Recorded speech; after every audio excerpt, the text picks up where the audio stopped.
नमस्कार, मैं कशिश और स्वागत है आपका नेक्स्ट 9 न्यूज़ में।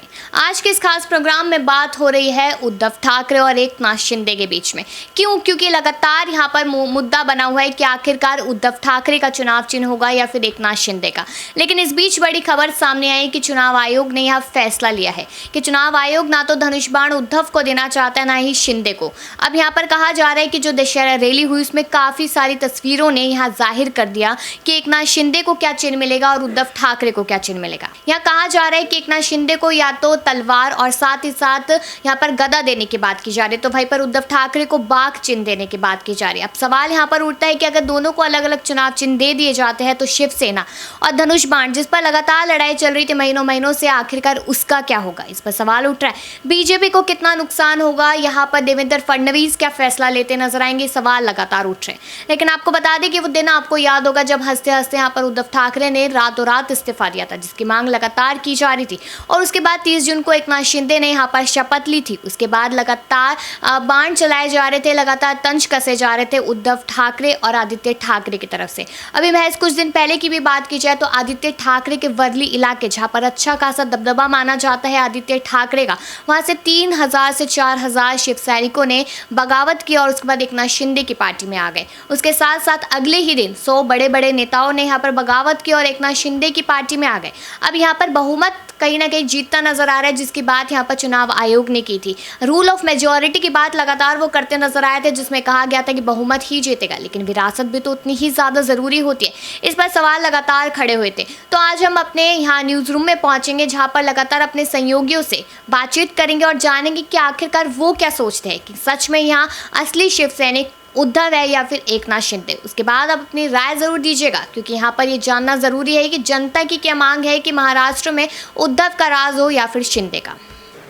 लगातार सवाल यही उठ रहा था कि आखिरकार चुनाव चिन्ह किसका होने वाले हैं, यहाँ पर शिवसेना किसकी होने वाली, किसके नाम होगी, इस तरीके के सवाल लगातार उठ रहे थे। और सवाल तब से ही उठ रहे थे जब से यहाँ पर एकनाथ शिंदे और उद्धव ठाकरे के बीच भिड़न देखने को मिली थी। और वो कब से शुरू हुई थी? जब से एकनाथ शिंदे ने यहाँ पर मुख्यमंत्री पद थामा था और उससे पहले यहाँ पर उद्धव ठाकरे ने इस्तीफा दिया था। तो चलिए सीधा सवाल यहाँ पर दीपक से पूछते हैं कि किस तरीके से अभी जो लगातार खबरें आ रही है चुनाव चिन्ह को लेकर, जो लेटेस्ट अपडेट सामने आए कि शायद चुनाव चिन्ह कहीं ना कहीं फ्रीज किया जा सकता है, जिसका लगातार इंतजार किया जा रहा था। तो क्या जानकारी अभी तक यहाँ पर दर्शकों तक हम पहुंचा सकते हैं? देखिए, आपने दशहरा रैली अगर आपने देखी है तो उसमें आपने कुछ चीज़ें नोटिस की होंगी, जैसे कि एकनाथ शिंदे को एक 51 फीट की तलवार जो कह सकते दी गई थी, एक वो, और साथ ही साथ एक कह सकते हैं बहुत ही खास शख्स ने उनको गदा गिफ्ट किया था, जो कि एक उपहार के रूप में था। और उद्धव ठाकरे की अगर आप दशहरा रैली को बार बार देखेंगे तो उसमें पीछे शिवसेना का चुनाव चिन्ह भी देखने को मिल रहा है, लेकिन एक बाघ का चिन्ह भी देखने को मिल रहा है। तो फ्रीज होने की स्थिति में ये कहा जा रहा है कि ना ही एकनाथ शिंदे ना ही उद्धव ठाकरे, दोनों से छिन सकता है ये चुनाव चिन्ह।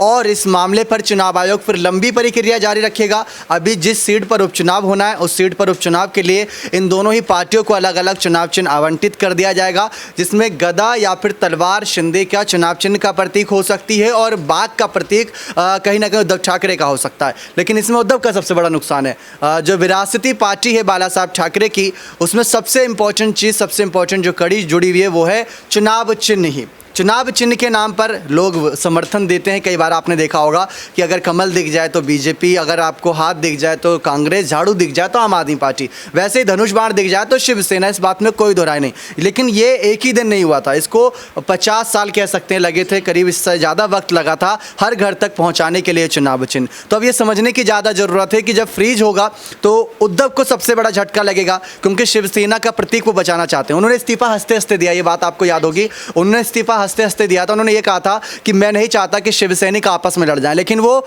लड़ाई लड़ रहे हैं तो सिर्फ और सिर्फ चुनाव चिन्ह की, ताकि चुनाव चिन्ह तो उनके पास रहे। इसी वजह से लगातार वो चुनाव आयोग के सामने दस्तावेज भी नहीं दे रहे थे। लेकिन उनकी तारीखें जो 4 हफ्ते का समय दिया गया था वो कब की निकल चुकी है, 5 जजों के फैसले भी आ चुके। तो इस बात को लेकर बार बार दोहराया जा रहा है कि आखिर कब उद्धव ठाकरे अपने दस्तावेज चुनाव आयोग के सामने पेश करेंगे। अगर पेश करते तो उन दस्तावेजों की हकीकत क्या है, क्या वो असली मालिक हैं या शिंदे असली मालिक? अब यहाँ पर चुनाव चिन्ह कहीं ना कहीं माना जा रहा रहा है कि शायद अलग अलग मिल सकता है। तो इस तरीके से लगता नहीं आपको कि जो धनुष बाण जिस नाम से शिवसेना जानी जाती थी वो शिवसेना फिर पूरी तरीके से खत्म होती नजर आएगी? फिर तो शिवसेना की शायद जो लड़ाई है यहाँ पर कि हमारी है, हम असली, वो तो खत्म ही हो जाएगी कहीं ना कहीं। देखिए, शिवसेना की लड़ाई शुरुआत कहाँ से हुई थी? शिवसेना की शुरुआत की लड़ाई शिंदे गुट के बागी होने के बाद हुई थी। सबने कहा कि इन्होंने पार्टी छोड़ दी है, महाराष्ट्र छोड़ दिया है, लेकिन वो वापस आए और कुछ अलग इरादे के साथ आए। उन्होंने पहले महाराष्ट्र की सत्ता हासिल करी, उसके बाद पार्टी की सत्ता हासिल करने के लिए यानी कि अपने ऊपर उत्तराधिकारी का टैग पाने के लिए उन्होंने ये सारी कोशिशें की। अब जो हकीकत सामने आ रही है, हकीकत यही है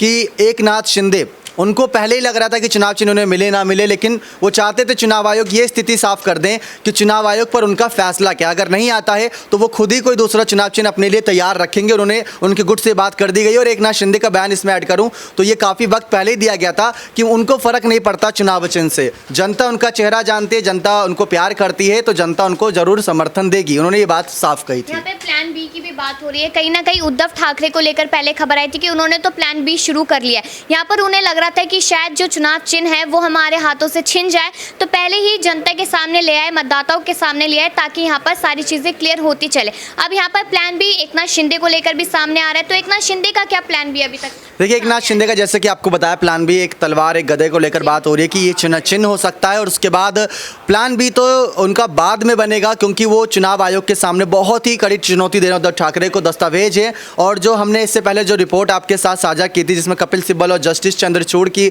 बातें रखी थी, उसमें आपको बताया था कि अखिलेश यादव के सामने भी ऐसी स्थिति आई थी। अखिलेश के पास समर्थन था विधायकों का, तो सरकार बनी भी थी उनकी और साथ ही साथ चुनाव चिन्ह भी उन्हें मिला था। तो वही स्थिति अगर बनती है तो शिंदे के पास चुनाव चिन्ह रहेगा। प्लान बी बाद में बनेगा, लेकिन प्लान है उनका यह कि पहले शिवसेना हासिल करे, क्योंकि बीजेपी शिवसेना से गठबंधन करना चाहती है, ना कि किसी और पार्टी से, आपको याद हो तो। लेकिन अगर शिंदे शिवसेना पार्टी का अगर टैग नहीं पाते तो क्या फडणवीस उन्हें स्वीकार करेंगे? अपने आप में सवाल है। सवाल तो बनता है कहीं ना कहीं। अब यहाँ पर कहा जा रहा था कि चुनाव चिन्ह हमारा हो और यहाँ पर शिवसेना हमारी हो, लेकिन अब जिस तरीके से यहाँ पर लगातार सवाल ये उठ रहा है कि क्या सच में अगर चुनाव चिन्ह एकनाथ शिंदे को मिल जाता है या फिर उद्धव ठाकरे को मिल जाता है, तो आने वाले समय में पार्टी का हाल क्या देखना होगा? तो सीधा सवाल मेरा अब्रार आपसे है, आप ये बताइए कि अगर चुनाव चिन्ह फ्रीज कर दिया जाता है, नहीं मिलता दोनों में से किसी को, तो फिर शिवसेना जो रही है यहाँ पर बाला साहेब ठाकरे की, उसको कैसे साबित किया जाएगा कि हमारी असली शिवसेना है?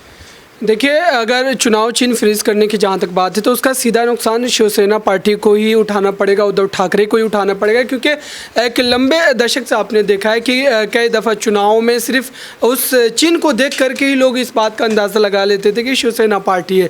तो ऐसे में वहाँ पे क्षेत्रीय दल के तौर पर भी शिवसेना लोगों के जहन में बस चुकी है। ख़ासतौर से बाला साहब ठाकरे की भाषणों को जब आप सुनते हैं तो कहीं ना कहीं वो तमाम चेहरे जो आपके जहन में उभरते हुए नजर आते हैं। तो ये तमाम चीज़ें उद्धव ठाकरे के लिए काफ़ी नुकसानदेह साबित होगी। भले ही एकनाथ शिंदे ने एक तरीके से एक बड़ी जीत की ओर खुद को बढ़ाया है। आपने देखा है कि जिस तरीके से चुनाव चिन्ह की बात है तो कहीं ना कहीं एकनाथ शिंदे को इसका फ़ायदा मिलेगा, क्योंकि फिर एक नए सिरे से उद्धव ठाकरे को भी। बीजेपी तो शिवसेना के साथ ही गठबंधन करना चाहते थे, यहाँ पर धनुष बाण के चिन्ह के साथ ही वो आगे बढ़ना चाहते थे, तो बीजेपी को क्यों नहीं नुकसान होगा यहाँ? बीजेपी को क्या नुकसान होगा? बीजेपी को लगातार फायदा ही। और आपने देखा जो तमाम खेल रचा गया था वो तमाम खेल बीजेपी के ही इशारों पे किया जा रहा है। इन तमाम बातों को लेकर के कई बार मान रही हूँ, लेकिन यहाँ पर सवाल ये उठ रहा है ना कि जब बाला साहेब ठाकरे जीते, उन्होंने यहाँ पर चुनाव चिन्ह वो लेकर आए सामने जो धनुष बाण का था। अब एकनाथ शिंदे को नया चिन्ह यहाँ पर मिलेगा, उस चिन्ह को मतदाताओं के बीच में, जनता के बीच में लाना, उसके बाद यकीन दिलाना उस चिन्ह पे, कहीं ना कहीं एकनाथ शिंदे के लिए भी मुश्किल होगा। देखिए, एकनाथ शिंदे को अगर ज़रा से भी अगर उसमें कामयाबी मिलती है, अगर उस चुनाव चिन्ह को लोगों तक पहुंचाने में या जनता के बीच जागरूकता पैदा करने में, तो वो फ़ायदे में ही गिना जाएगा। आप देखिए कि शिवसेना पार्टी जो कि लगभग 70-80 के दशक से महाराष्ट्र की सियासत में, अगर उस पार्टी से वो चुनाव चिन्ह छिन जाता है तो फिर कहीं ना कहीं उद्धव ठाकरे को एक नए सिरे से जो है पार्टी के विस्तार के लिए काम करना पड़ेगा। और फिर जनता उस चुनाव चिन्ह को लेकर के कितना उन पर भरोसा जताती है, ये भी एक बड़ा सवाल है। क्योंकि उस चुनाव चिन्ह को अगर देखते थे लोग तो कहीं ना कहीं बाला साहब ठाकरे की जो प्रतिमा वो बनती थी उनके जहन में, क्योंकि शिवसेना पार्टी के कर्ता धर्ता के तौर पर बाला साहब ठाकरे को जाना जाता है और विरासत की तौर पर राजनीति में उद्धव ठाकरे को ये पार्टी की जिम्मेदारी मिली है। तो उद्धव ठाकरे ने पार्टी को किसी तरीके से आप अगर कहें कि विस्तार के रूप में नहीं बढ़ाया है। तमाम चीज़ें बाला साहब ठाकरे के ज़माने से की गई थी और उसी विरासत वाली राजनीति पर उद्धव ठाकरे ने अपनी सियासी जो एक तरीके से पहल है उसको और तेज एक की है। आखिरी छोटा सा सवाल मेरा यहाँ पे, आपने शिवसेना यानी कि उद्धव ठाकरे और साथ ही साथ एकनाथ शिंदे को लेकर काफी कुछ कहा। अब बीएमसी चुनावों को लेकर ये कहा जा रहा था कि जब तक चुनाव चिन्ह फाइनल नहीं होते तब तक बीएमसी चुनाव नहीं होंगे। अब कहीं ना कहीं ये जो फ्रीज वाला मामला सामने है, तो लगता है कि शायद ये चीज़ फाइनल हो जाएगी कि इनको गदा या उनको बाघ या तलवार जो भी इस तरीके से, तो बीएमसी चुनावों की तस्वीरें क्या होगी, एकनाथ शिंदे या फिर उद्धव ठाकरे? देखिए, बीएमसी चुनाव में उद्धव ठाकरे की स्थिति जो है इस वक्त मजबूत तो है, क्योंकि इतनी बड़ी बगावत के बावजूद भी तमाम जो विधायक जो मुंबई क्षेत्र से जीत करके आए थे वो विधायक अभी भी शिवसेना उद्धव गुट के साथ बने हुए। तो ऐसे में एकनाथ शिंदे के लिए बड़ी मुश्किल ये है कि उस इलाके में अपने जो उनके उम्मीदवार होंगे उनको जितवा करके किस तरीके से लाएंगे।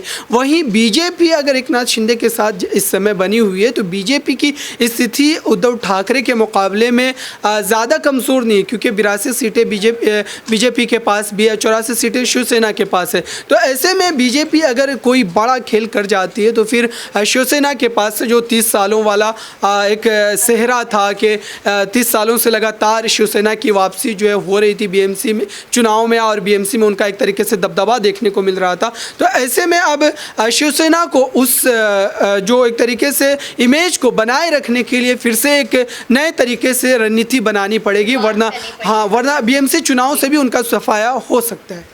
देखिए, कहीं ना कहीं माना जा सकता है कि आने वाले टाइम के जो चुनाव है वो चाहे उपचुनाव हो यहाँ पर या फिर बीएमसी चुनाव हो, तो यहाँ पर उद्धव ठाकरे को बहुत ही ध्यान से आगे की रणनीति बनानी है और उस पर काम करना है, वरना कब यहाँ पर उद्धव ठाकरे की सरकार जो है और पूरी तरीके से कब तक खत्म होगी इस पर कुछ भी टिप्पणी नहीं की जा सकती। तो देखना होगा कि आखिरकार चुनाव आयोग अब क्या बड़ा फैसला यह लेता नजर आता है और क्या सच में दोनों को अलग अलग चुनाव चिन्ह मिलते नजर आते हैं और किसका यहाँ पर समर्थन ज़्यादा बढ़ता है। अपनी राय ज़रूर दीजिएगा और बाकी ऐसी खबरों के लिए देखते रहिए नेक्स्ट 9 न्यूज़।